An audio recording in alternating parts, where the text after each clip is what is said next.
Subhanallah. Allah. Ya Allah. Allah. Allahu Akbar.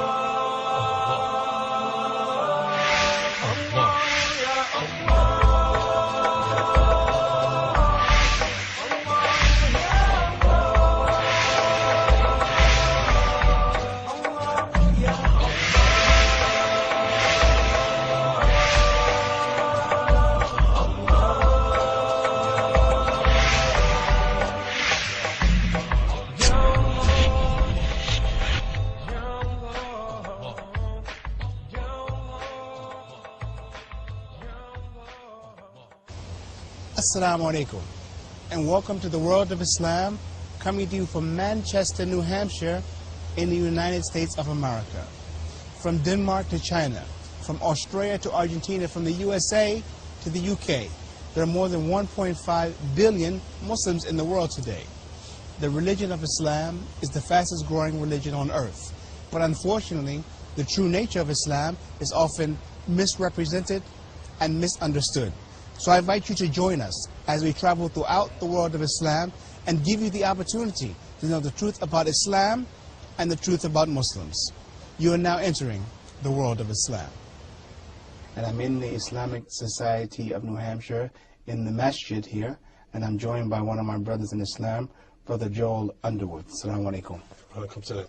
And thank you for agreeing to sit with us and spend some time with us and share with us your story, how you came to Islam and how you were attracted to Islam.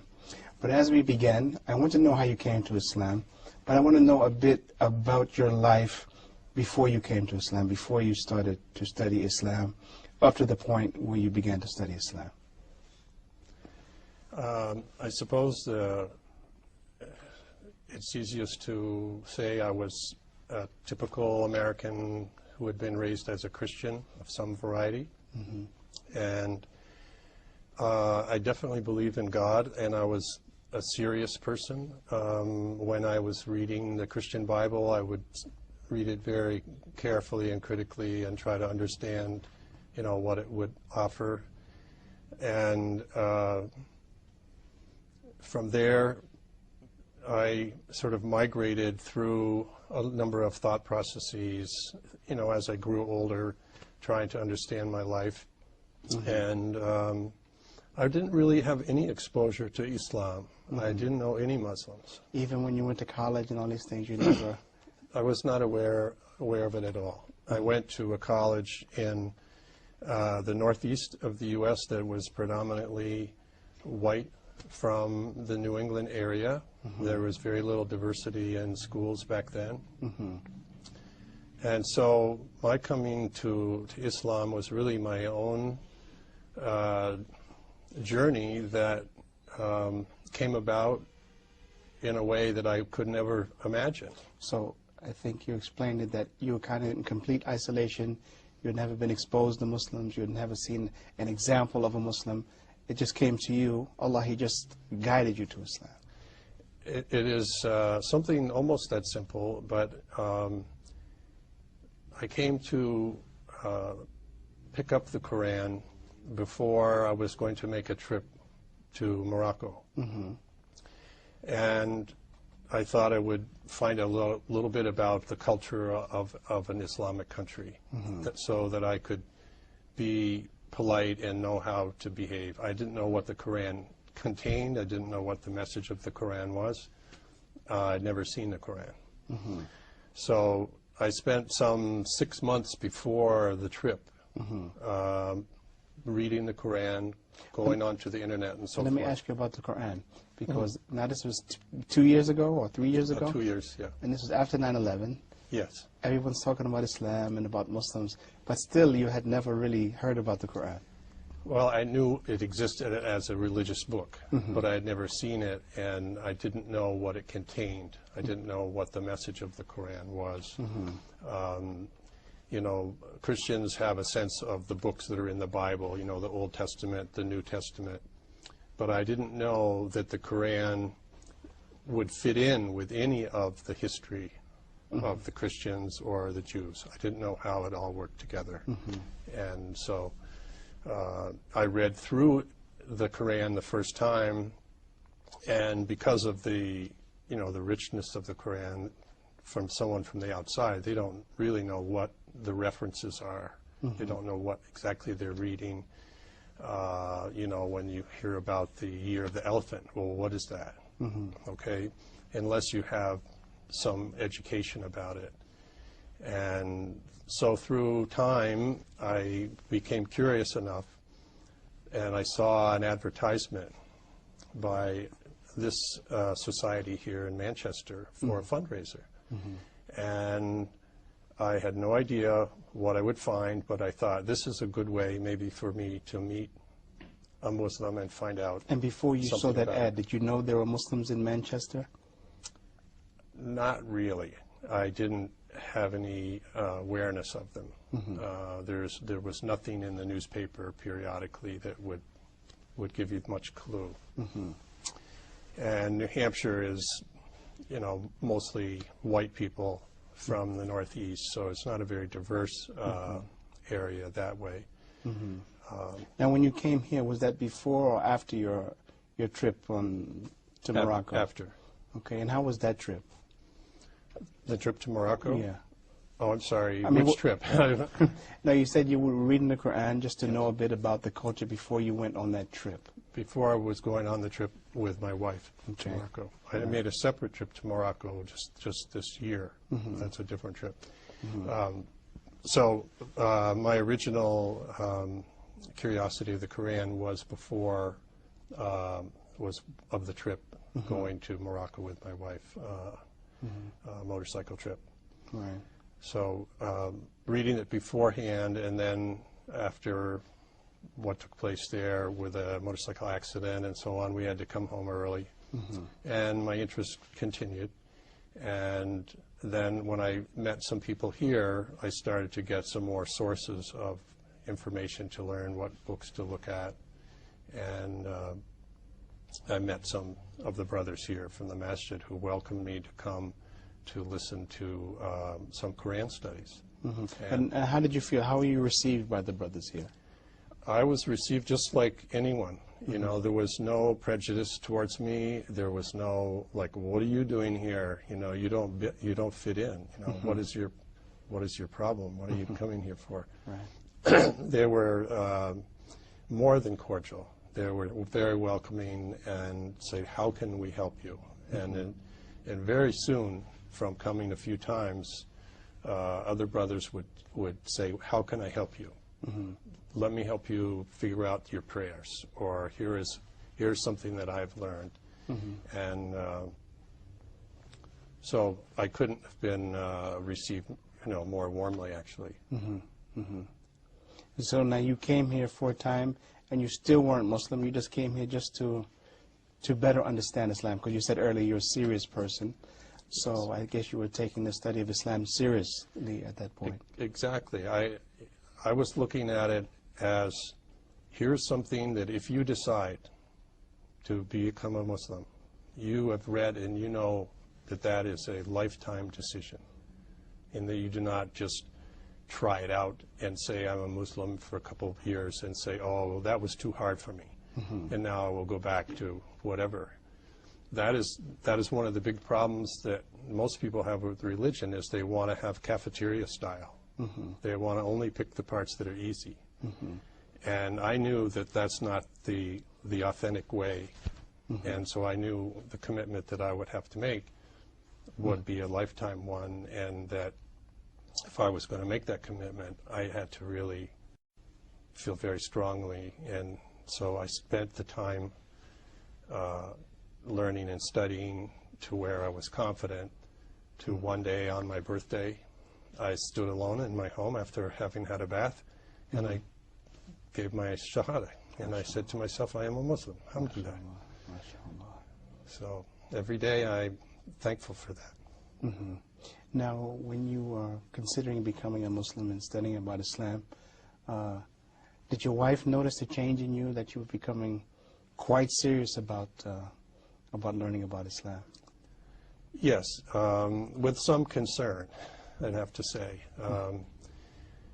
I would have lots of books around. I would have the Quran. I would have other books on Islam that I was reading, and she could see that every day when I was in my reading chair, that's what I was reading, and everything she saw on the internet, it was about Islam. So she said, "Oh, you are really, being a fanatic about this. You're taking yourself in a direction away from me," and she became concerned that it would be threatening our relationship, that she wouldn't know who I was anymore, and these kinds of fears. And so that is continued to be an area of some difficulty that she is growing to understand, and that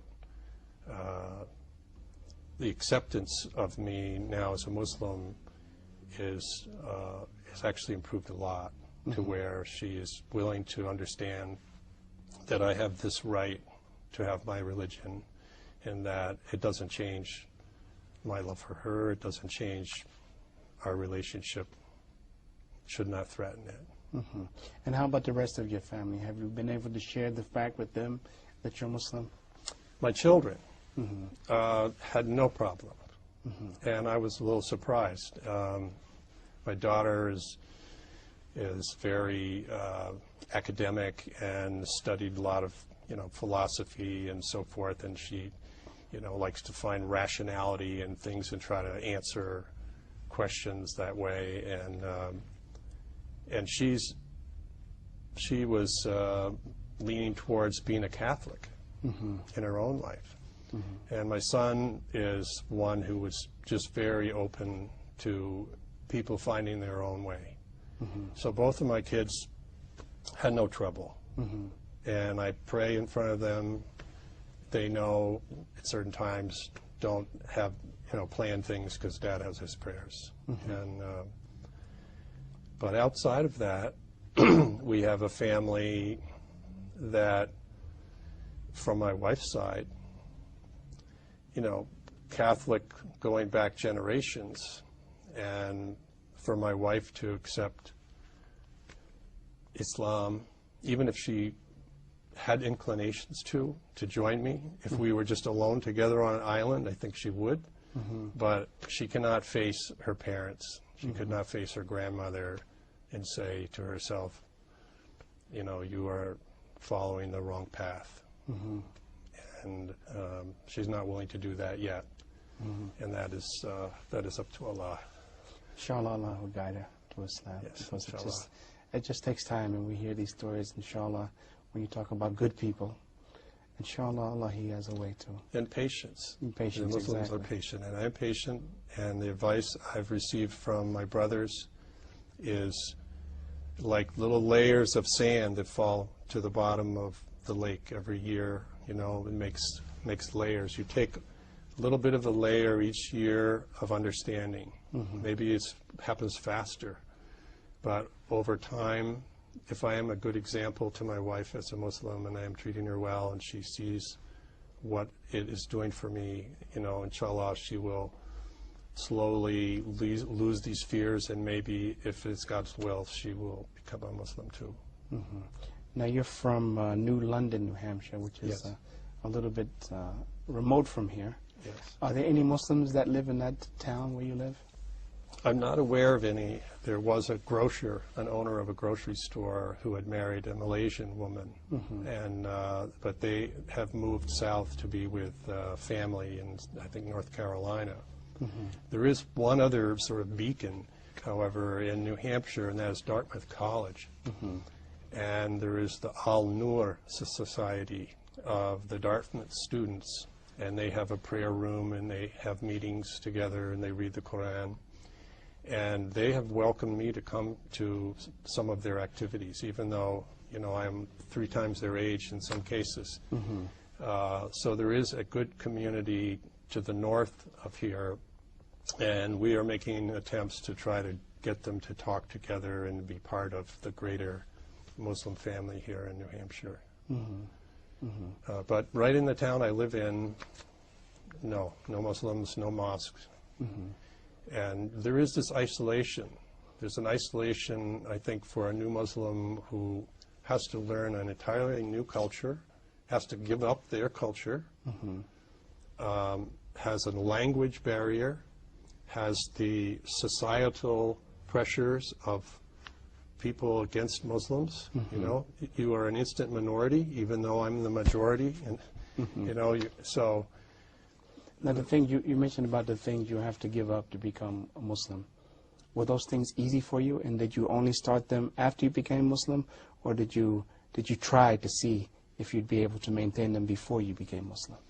I learned some of the laws about food and other matters, dealing with how do you relate to women and other things, other issues of modesty, and from my readings. And before I became a Muslim, I was observing these things. I was trying to learn about them. I had stopped having any alcohol, eating pork or any other food that was haram, and it didn't have any.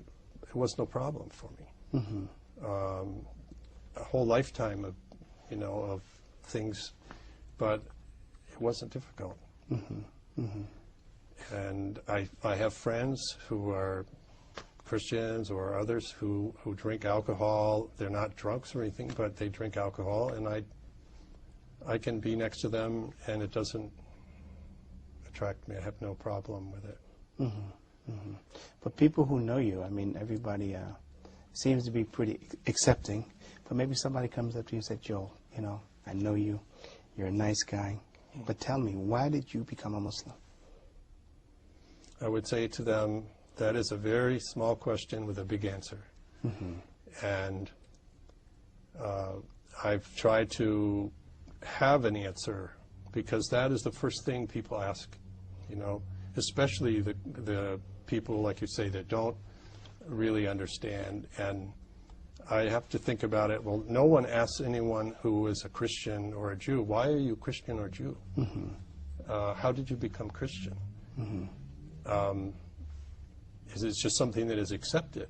But if you become Muslim, now you have to have a very comprehensive answer that is logical and can be understood in 10 seconds. And I don't have a 10-second answer, but you don't know how God is active, how He is, you know, pointing you in different directions. You don't know when it is happening. And there are lots of blessings from God that you know about, and there are many, many more that you don't know about. And one of them for me is I've always had a yearning to have a better understanding of my Creator. That is just something that is in my heart, and I've been trying to find that my whole life. And through Allah, He has called me to Islam. Why? I would never know. Why would I do this?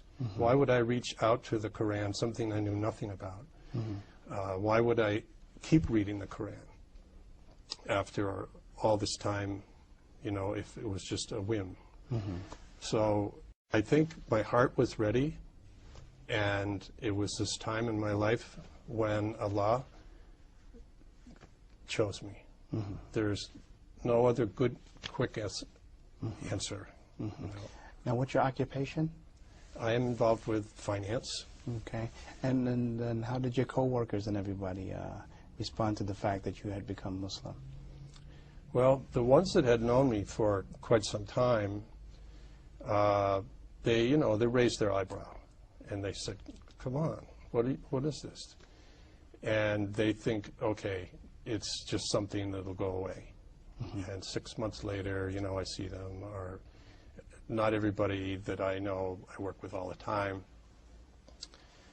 And so I have not had anybody like ridicule me or say you are crazy. They've been very tolerant of me and respectful. And one of my very good friends who is ethnic Chinese, he is a born-again Christian. He is the most supportive of my friends. Right.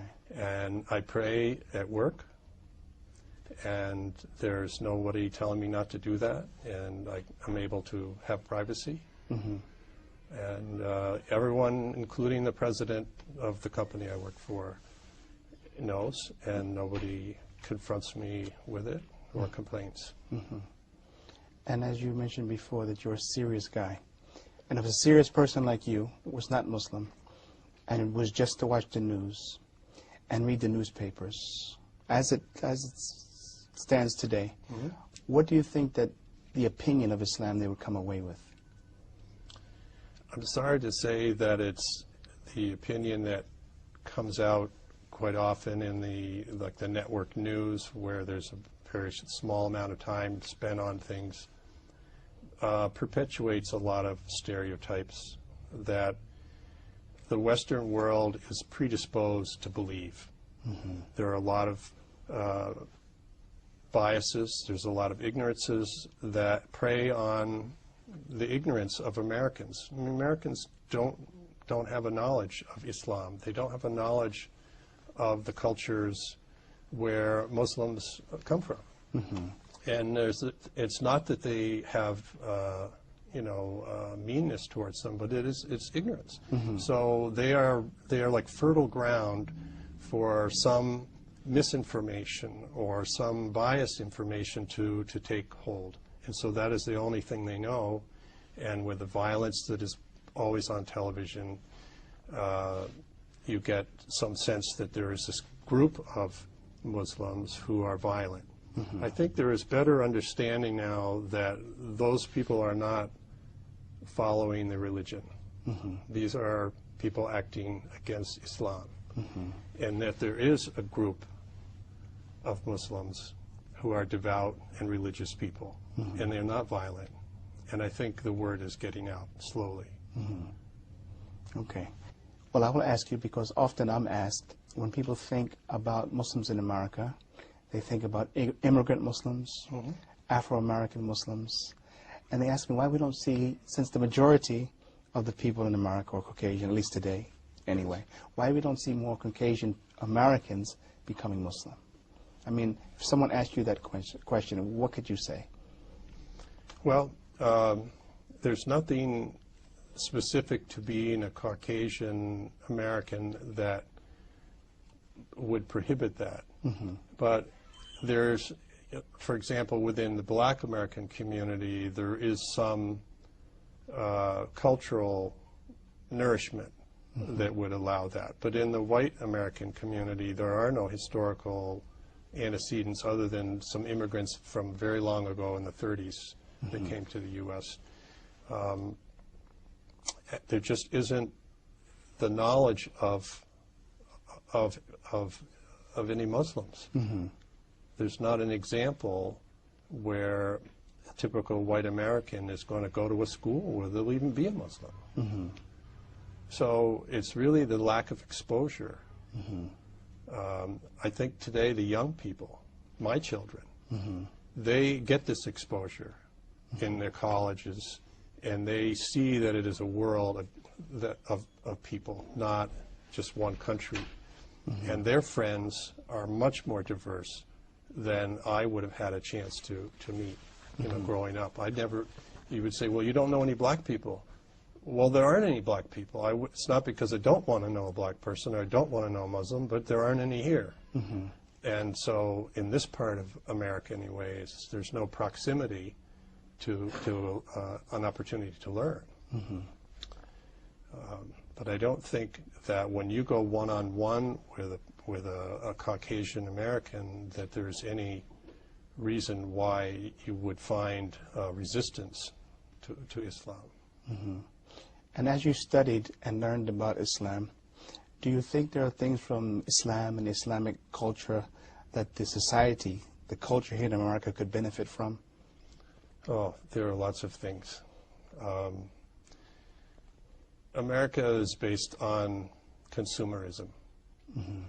And consumerism is beginning to really erode the society because it creates so much debt. To keep being a consumer, there was always this borrowing, and people's lives become caught up in that. And that is not always the best quality of life if you're working to pay bills and working to borrow money and just to have things.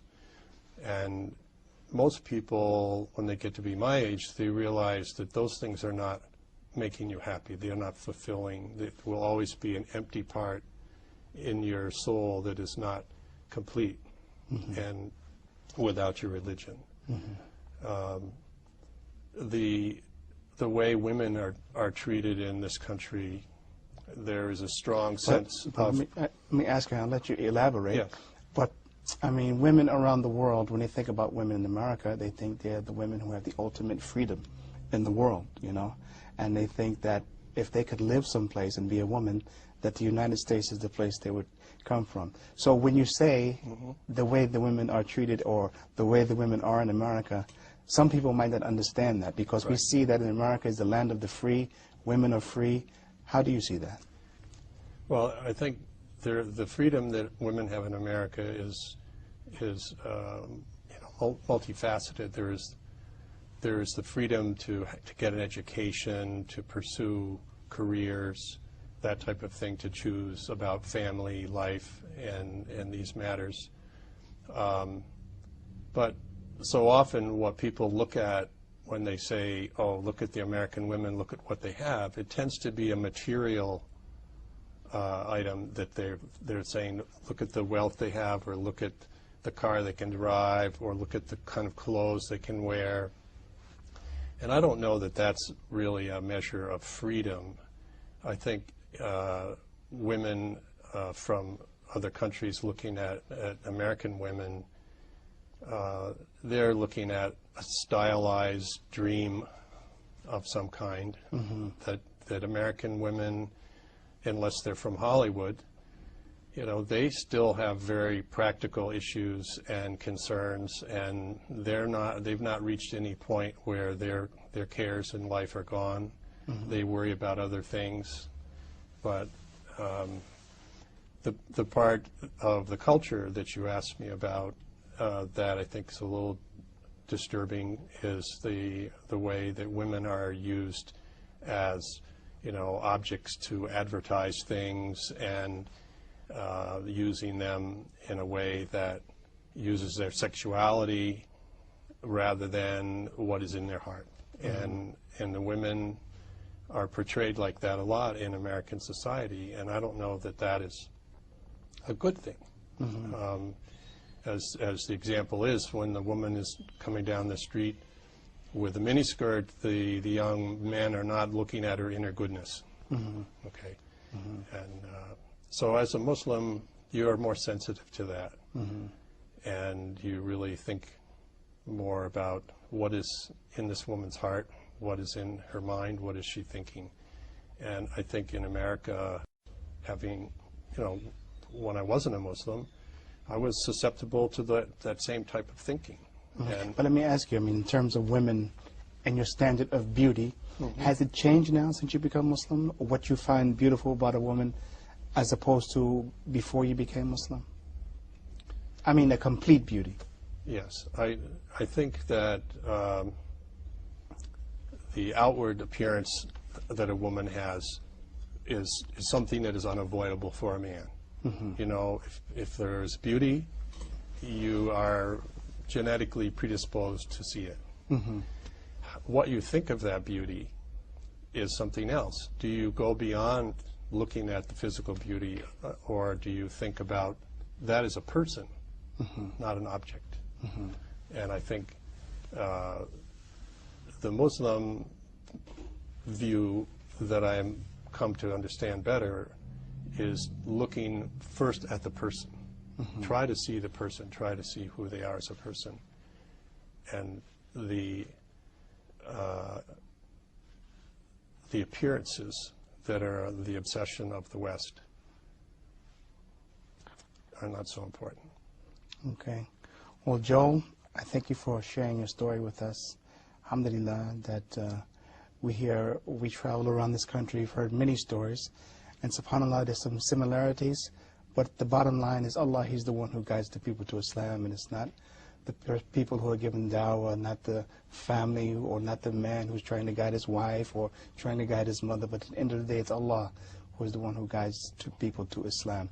But before we conclude here, I'd just like to ask you, just your experiences as a Muslim and learning about Islam, what do you feel is the future outlook for Islam here in America? Well, I have probably only a modest grasp of an answer for that, but I'm hopeful that Americans are becoming more educated to Islam, and the more they can meet Muslims in their schools. I think my generation and the older ones are going to be slower, but my children in that generation will be quick to begin treating people like people. There are many Indians in America that no one questions they're wearing a turban. It is fine. And soon, maybe the hijab. Maybe if the Muslim men take on their share and show they are Muslims too, wear the prayer cap in public. Right. But so often, people that come to this country who are Muslims, they want to fit in. They want to look Western. Or to assimilate. Yes. And you don't blame them for that, because it is very difficult. For me, I am native of the U.S., and I am proud to show that I am a Muslim. But I will get my share of criticism as soon as I do that. I know. But that is improving, and it's coming with education. And look at this new masjid that we are building. That will be offering education, not just to the Muslims in this community today, but anyone who wants to come, and new Muslims, or people like me who never were Muslim, could hear about it. So I'm optimistic. Okay. Brother Joel, thank you very much for sitting with